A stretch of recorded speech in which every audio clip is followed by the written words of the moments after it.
The second reading is from Deuteronomy, chapter 20, verses 1 through 4. When you go to war against your enemies and see horses and chariots and an army greater than yours, do not be afraid of them, because the Lord your God, who brought you up out of Egypt, will be with you. When you are about to go into battle, the priest shall come forward and address the army. He shall say, "Hear, Israel, today you are going into battle against your enemies. Do not be faint-hearted or afraid. Do not panic or be terrified by them. For the Lord your God is the one who goes with you to fight for you against your enemies to give you victory." This is the word of the Lord. I'd like to welcome those who may be live streaming our service today. Make no mistake, you're a vital part of this congregation, and we're glad that technology helps us connect together. Standing on the Wall. A film entitled A Few Good Men is a story about two Marines who are on trial facing court-martial for the murder of a fellow Marine. 3 Navy lawyers are appointed to defend them, and there was quite a bit of tension in this particular way of preparing.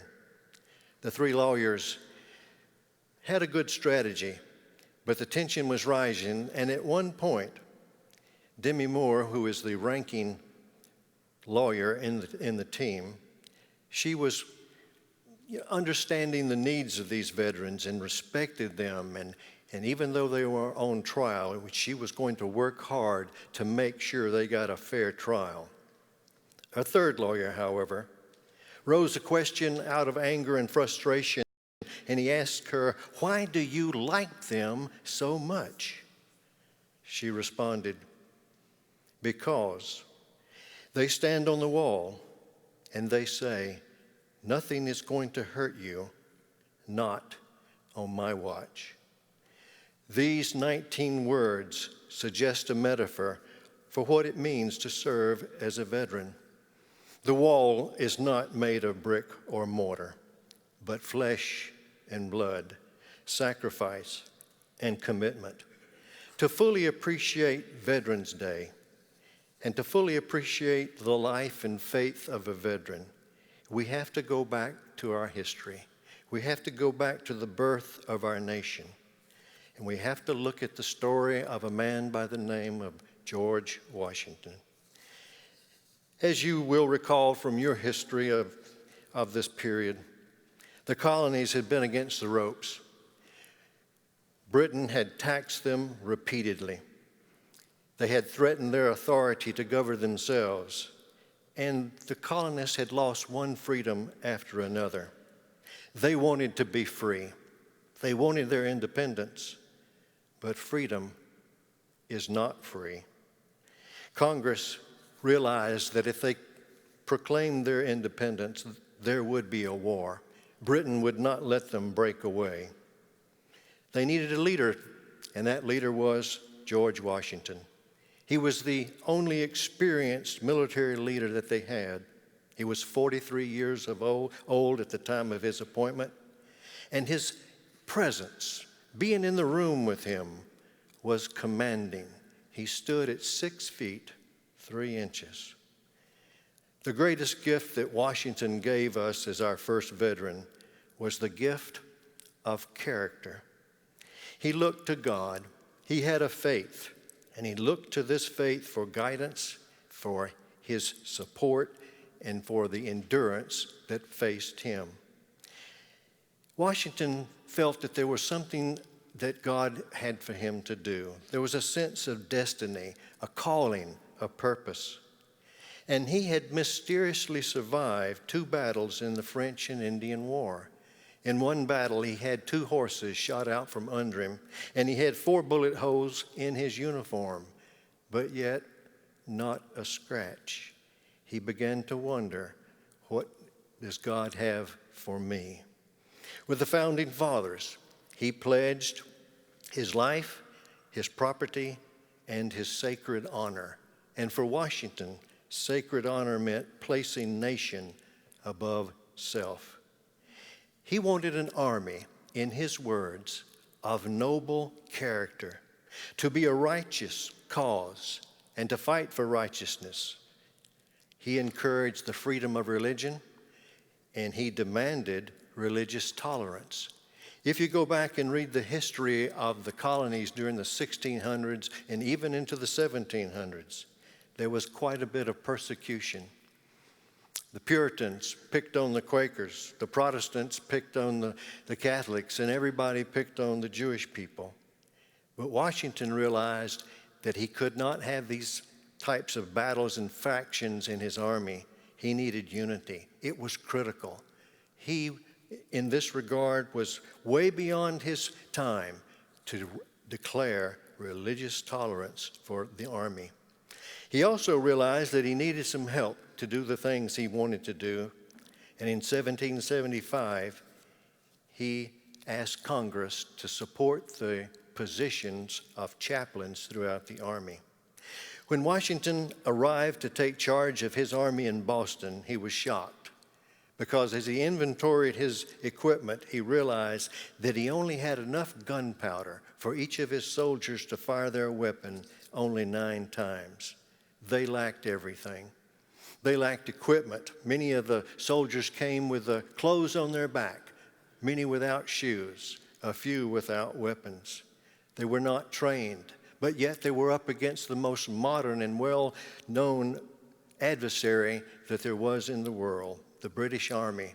The British Army, and along with their mercenaries, the Hessians, German soldiers who carried extra long bayonets. The first winter was the hardest. Valley Forge, Washington lost 2,500 men to disease and exposure. History records that you could track the movement of this army by watching for their bloody footprints in the snow. You see, this army was not supposed to win. Washington had a faith that stood against all odds that he was going to lose. But after 8 long years, this ragtag army, not supposed to win, did. And at the conclusion of the Revolutionary War, the world watched to see what Washington would do. Would he crown himself king as they did in Europe? But he didn't do that. He went to Congress, resigned his commission, got on his horse, went back home to Mount Vernon to be a farmer. Washington left behind a legacy. He left behind a legacy of what it means to be a veteran, and he left behind an institution that he created, the American military. It was at that time the most trusted of the institutions, and it still is today. These first veterans created a DNA that has reverberated throughout faith and life. They have given us example to live. In every age since that time, we've had men and women who have had to stand on the wall to protect our country. One of the most profound stories is found in World War II. It's entitled The Story of 4 Chaplains.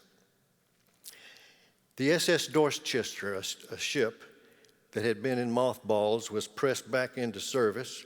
It was now a troop transport, and in February 1943, it was bound for Greenland, and it was carrying 900 soldiers. The Nazi submarine intercepted and fired a torpedo that began to sink that ship immediately. Those who were able to make it to the top, however, came out with great confusion about how and what they were supposed to do. On deck that day were 4 Army chaplains. They moved about, calming the frightened men. They went about directing men into lifeboats, giving out life jackets, and when the supply of life jackets ran out, they stripped off their own life jacket and gave it to soldiers. These chaplains gave away their last means to survive. What is so striking about the story is the fact that these 4 chaplains all came from different faith backgrounds. Clark Poling and George Fox were Protestant ministers. John Washington was a Roman Catholic priest, and Alexander Goody was a Jewish rabbi. But in their moment of decision, they didn't ask the soldier, "Are you Catholic? Are you Protestant?" The soldier was in need, and the mission of the chaplaincy was to meet that need. Eyewitness accounts tell us that as that ship sank that day, they saw the 4 chaplains still standing on the deck, arms linked, heads bowed, as this ship sank below the icy waters of the North Atlantic. This is a story. This is a story of what it looks like to stand on the wall, to sacrifice your life for others. As Jesus would say, no one has greater love than this, than to lay down one's life for your friends. Our church has a long and distinguished history of service to country. Plaques honoring veterans of this church who have served in World War I and II hang in the narthex. Today, we've identified about 63 veterans that are members of our Veterans Fellowship group. They've served in all the branches: Navy, Army, Air Force, Coast Guard, and Marines. And oh, by the way, this is the birthday, the 244th birthday of the Marine Corps.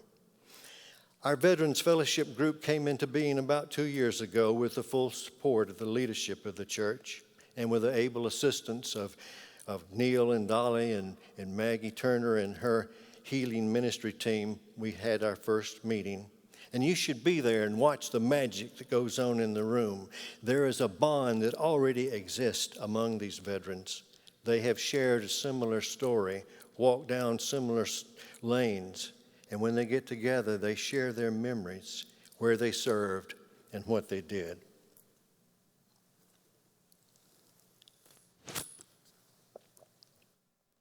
You will not find a finer company anywhere. Now, let me tell you a little bit about these veterans in our church. Every one of them knows what it's like to leave home and to step out into the unknown. They all know what it's like to board a bus, a train, or a plane with a duffel bag on their shoulder and a lump in their throat. Each one carried their faith, or better said, their faith carried them. They all stood before our nation's flag with watery eyes and took a solemn oath to protect and defend the Constitution of the United States against all enemies, foreign and domestic. From day one, they were introduced into a diverse and pluralistic culture, a military culture. They had to learn the language, the traditions, and the culture of their respective branch of service. And in so doing, they made friends for life. Their service ranged from World War II, the Korean War, the Cold War, the Vietnam War, the First Gulf War, and today the War on Terror. They all served in various assignments, and they'll be the first to tell you, you don't pick your assignment, you do what you are told. They stood on the wall alongside others, becoming a team, being there on the sea and in the air, in the jungles, in the deserts, in 1,000 places you've never heard of. Most, if not all, served in places of danger and tremendous risk. All carried tremendous responsibilities. And many of them will never tell you. They'll never tell you about the time they wrote a letter to you and on the outside it was marked, "To be given to my next of kin in the event of my death." Many have slept within artillery range of the enemy, and all of them have an intimate relationship with the 23rd Psalm. They just don't know the Psalm. They know the shepherd. Their favorite New Testament verse is John 3:16, and their favorite hymn is Amazing Grace. Some of those in this room this day left blood on the battlefield. Some have experienced traumatic brain injuries. Some still suffer from PTSD. And others carry emotional scars that still linger. But their true grit, never self-focused, and always faithful to serve if called again. Back during the First Gulf War, we were told that losses would be great, and that we would need to be able to recall retirees to serve on our installations. So the Chaplains Corps began to call retired chaplains. Their records were not very up to date. They called one retired chaplain, and he said, "Well, I just had a hip replacement. I'm 85, but if you give me 2 weeks, I'll be there." That's the spirit of a veteran. Our veterans, all of them, have missed birthdays and Christmases, Easters and graduations, but you'll never know how much good your letters did. It filled them with hope. Ask them to tell you what it was like after being deployed overseas and they came back home. Ask them to tell you how it felt when the wheels of that aircraft touched down on American soil and you knew they were back home. Ask them. They entered military service in their youth, but they returned home much wiser. And as the years have passed, like all of us, they've forgotten many things, but they'll never forget what it was like to stand on the wall. Not so long after General Colin Powell retired, he said, quote, "I liked being a soldier, and I liked the friendship that came with being a soldier, and I liked the idea of being in a service. I believe, and I still believe, there is something noble about it." When veterans return home, they enrich and influence the lives of others. Veterans have had a profound effect upon my life. One of my greatest blessings was to be born into a home that had a World War II veteran. My father was a 21-year-old first sergeant standing on the beaches of the Normandy invasion. In my home church, there was a plaque that hung on the side of the wall that every Sunday you would see it. It listed those who had been killed in action. My Boy Scout troop was staffed by veterans. Mr. Howard Lilly, a mentor for life, was an Army Ranger on D-Day, wounded in action, captured, yet he escaped and got back to American lines. When one of my scout troops was camping in North Georgia mountains, a heavy rainstorm came up and flooded our tents. Dripping wet, we gathered what we could and reported to the high ground. And when we got up there, Mr. Chamberlain was under a large tarp cooking. He was one of our assistant scoutmasters, a veteran. He was cooking breakfast over a big fire, and something about that event must have triggered some memories for him, because he began to tell us about surviving in combat. He began to tell us about surviving in a place called Guadalcanal. We listened with our souls. In high school, I participated in 3 years of junior ROTC, and this time 3 Army sergeants who'd been veterans of the Korean War were there, teaching us about what it means to be a soldier. During my freshman year of college, however, the Holy Spirit began to nudge me in a certain direction. I was okay with being a soldier, but I didn't know so much about being a preacher. The calling kept coming, a calling in the night over and over to become an Army chaplain. Once I figured that out, I was at home. And after a process too long to describe to you here, I moved in that direction. The Old Testament passage that I read to you about a priest going before the army and speaking a word for God is what chaplains do in various ways. We ensure the freedom of religion and the tolerance of religion. We advise commanders on the morale of their unit and the morals of the command. We confront the system when it needs confronting. We nurture the living and support their spiritual formation and resilience. We care for the wounded, support their families, and also we honor the dead. Chaplains can be found in every level of the organization in all branches. And it was my good fortune to be able to serve as a chaplain for 3 decades. Why? Why do you like them so much? Because they stand on the wall and they say, "Nothing is going to hurt you, not on my watch." Thanks be to God. for lives well lived. Amen.